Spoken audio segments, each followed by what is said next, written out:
بسم اللہ الرحمن الرحیم۔ السلام علیکم۔ حضرت جنید بغدادی رحمۃ اللہ علیہ کے دور میں بغداد میں ایک امیر شخص رہتا تھا جس کی بیوی بہت خوبصورت اور بڑی چہرہ تھی۔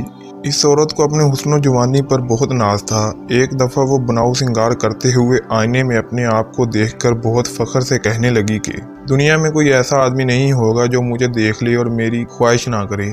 خاوند نے کہا کہ اور تو مجھے کسی کا پتہ نہیں، لیکن حضرت جنید رحمۃ اللہ علیہ پر یہ اعتماد ضرور ہے کہ وہ تمہیں دیکھ کر بھی تمہاری چاہت نہ کریں گے۔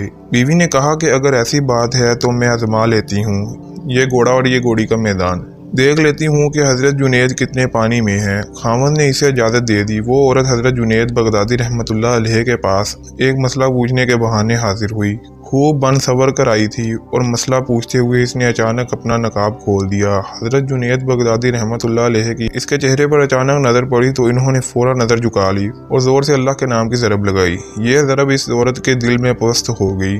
وہ چپ چاپ وہاں سے واپس آ گئی۔ گھر واپس آئی تو دل کی حالت بدل چکی تھی۔ سارے ناز نخرے ختم ہو گئے، ساری زندگی ہی بدل گئی۔ سارا دن قرآن مجید کی تلاوت کرتی اور رات کو مصلے پر کھڑی ہو جاتی اور نوافل پڑھتی۔ اللہ کے ڈر اور محبت کی وجہ سے روتی رہتی اور آنکھوں سے آنسو جاری رہتے۔ اس عورت کا خاوند کبھی کبھی کہا کرتا تھا کہ حضرت جنید بغدادی رحمۃ اللہ علیہ نے تو میری بیوی کو میرے کام کا نہ چھوڑا۔